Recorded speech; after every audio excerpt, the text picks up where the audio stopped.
So I thought that video was pretty good to help explain the magnetic field that is found in our outer core of the Earth's layers. But then we have the inside yolk of the egg represents, again, the Earth's core, and we're talking about the inner core. So the inner core is mostly made up of solid iron and nickel.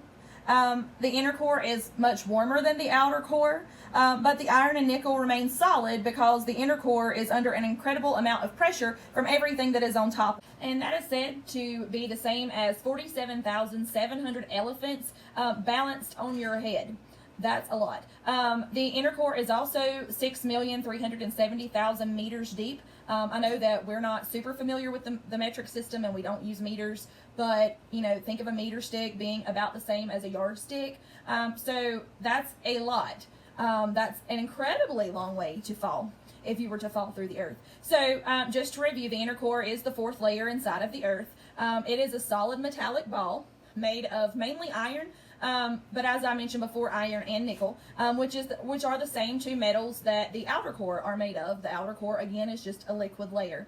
So this solid metallic ball, you should have already heard that in a video that you should have seen at the very beginning of this lesson with Scrat falling through the earth.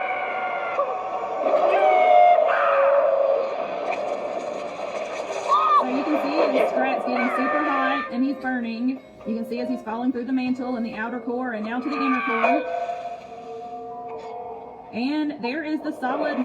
All right, so that short clip should give us at least somewhat of an idea of what our inner core may look like or may resemble, just a solid ball of iron, since no one has ever been able to get to Earth's inner core because they would burn up. And the pressure would be way too much. 47,000 plus elephants balancing on your head is entirely too much pressure for you to be able to survive under. But I did make an anchor chart, as I always do, for pretty much every lesson and every unit that we cover. So let's take a look at it.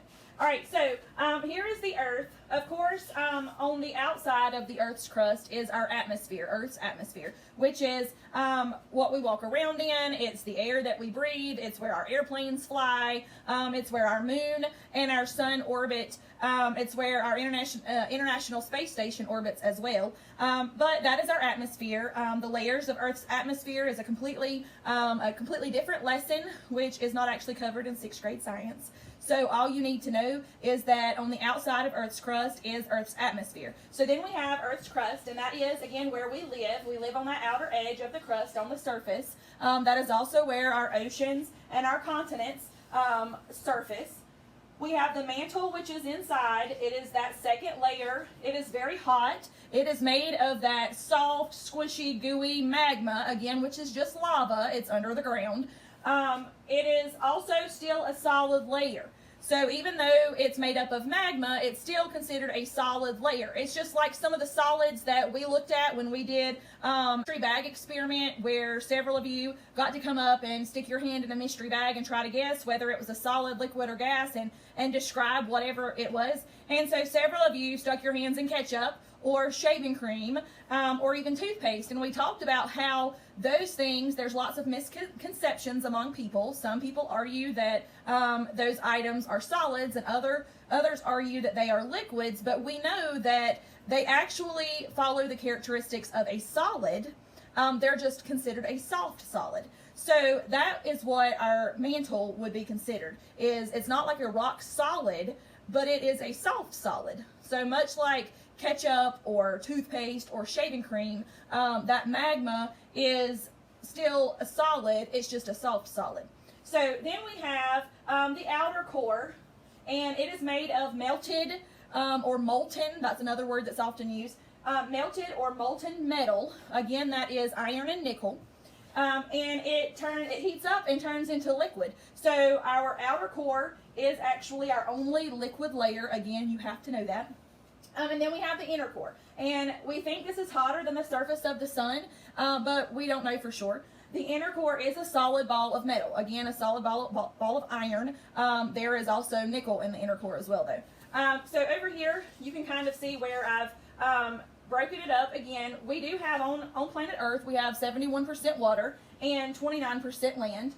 And then again, you can see the crust, the mantle, the outer core, and the inner core, all 4 of the main layers. We do know, however, that like our mantle has got other layers within it that we will learn about throughout this lesson. So just like this picture, I know it might be hard for you to understand by looking at it, and I might be in the way, but if I take the earth and I cut it open, all right, so I'm going to cut open this earth, or try to cut it open.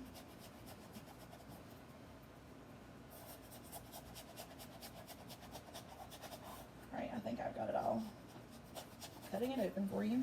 All right, so if I take a chunk out of the earth, so I'm going to take this chunk out and lay it to the side, you can see that we have layers. All right, so of course this outer brown layer is the what? The crust. That is where we live. That is where our continents and our ocean are.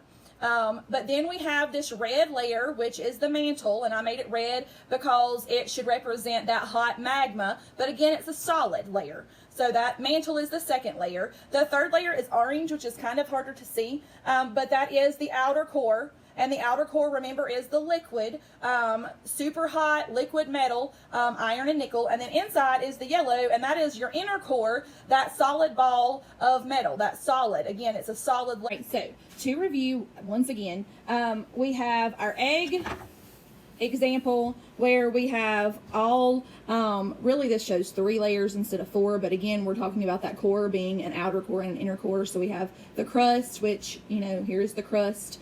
We have the mantle, which is the largest layer, but it is the second layer, and you should be able to describe it by now. And then we have the core, which again is this inside piece that we can break up into our 2 parts, our outer and our inner cores. And we know that that outer core is solid, liquid, gas. Hopefully you said liquid. All right, so now comes the fun / nerdy part where I play the rest of that Earthslayer song that I had playing earlier in this video. And just stay with me, understand that this is my very first instructional video that I've ever made. And I hope I'm not boring. Please tell me if I'm boring. If I'm boring, I will try to change it up some. But I'm going to walk you through, like, I found this awesome website. If we were to fall through the Earth's, through to the Earth's core, what it would look like. So I'm going to play some music while we kind of fall to the Earth's core. Be safe. Hold on to something. Be safe. Please, don't get hurt. All hands, feet, and other objects inside the ride at this time. All right, so this is the really cool website. So journey to the center of the Earth. How far would you have to travel to reach the Earth's core, and what would you see along the way? All right, so this is the land version, and this is if you're diving into the ocean. All right, so check this out. We're at Earth's surface, at Earth's crust. Whoops, I just messed up the iPad. All right, so as I'm falling, look, I see rabbits and moles are burrowing. I see pigs can sniff out truffles up to this depth. My distance is 0.67 meters. We're going to keep going down. We're falling, we're falling. The standard grave depth. So when they say that you dig a grave 6 feet under, this is, I guess, 6 feet under. Oh. All right, so earthworms can burrow 3 meters deep. Woo, anything in the ocean going on? No, not yet. All right, so let's keep going. King Tut's tomb, which was discovered in 1922, was 4 meters deep. Still nothing in the ocean, but I see something coming up. All right, let's see. Olympic diving pool. Their diving pools go this deep, 5 meters deep. So we're not too far deep, not yet. That's interesting. Deepest animals burrow. So I guess the deepest animal dug by the Nile crocodiles. So like Nile River crocodiles, 12 meters deep. Oh my gosh. All right, so we keep going. Beijing's underground city. I didn't know they had an underground city, but their underground city is 214 meters deep. It's still farther than I'm diving. Deepest half marathon. What? So now we do marathons underneath the Earth's surface? That's crazy. A nuclear bunker kept for 30 years in West Virginia. That's not far from us. Designed for Congress to use in an emergency. 219 meters under the ground. Wow. The deepest railway tunnel opened in 1988 in Japan. That's its maximum depth. Deepest undersea road tunnel in Norway. Oh my gosh, would not drive underneath that. That would scare me to death. A nuclear warhead, Japanese spider crab. Let's keep going. Deepest scuba dive. Wow, they're nuts. I would lose my mind. I would go crazy. Deepest water well dug by hand, 392 meters. Guys, seriously, start digging holes. Thresher U.S. submarine, that's its normal operating depth, is 396 meters below sea level. The bottom of Lake Superior is 406 meters. Let's keep... Here we go. Looky there. There's the division between the crust and the upper mantle. And remember that the crust is the thinnest layer. Is that not crazy? So now we have the upper mantle pressure, 10,000 atmospheres, the same as 131 elephants balanced on your head. Holy mess. Oh my gosh, so now we're not like seeing much of anything. Oh, there's the origin of an Indian earthquake in 2011. Let's keep going. Oh, origin of more earthquakes. Maximum depth of shallow earthquakes. Let's keep going. Diamonds form in the mantle. The gems in use today were swept up to the surface by molten rock known as magma at least 1 billion years ago. Maximum depth of intermediate earthquakes. Let's keep going. We're still in the magma. Did we just switch? Oh, now we're in, that was the upper mantle, now lower mantle. So the lower mantle, the lowest part of the mantle would be like 3,280 elephants balanced on your head. Oh my gosh, let's keep going. Now outer core. The outer core pressure would be like 17,800 elephants balanced on your head. Inner core, here we go. The inner core, the same as 43,100 elephants balanced on your head. And remember, the inner core is that solid ball of metal. So congratulations, we have reached the center of the earth. The forces of gravity are pulling equally in all directions, and you are now weightless, but don't get too comfortable because it's over 6,000 degrees Celsius here, and you were cooked long ago. Sadly, before we were ever cooked, we were probably squished from the atmospheric pressure. Oh my goodness. So can we dig a hole to the center of the earth? Sadly, the answer would be no. So thank you for taking that digital field trip with me and falling through to the Earth's core. It wasn't as scary as I thought it would be, but I didn't like falling.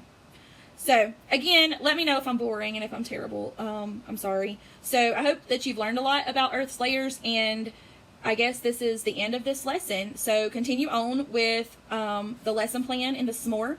I hope that most of those assignments are somewhat fun for you to complete. Just make sure that everything gets turned in to me by the date online. All right, see you later.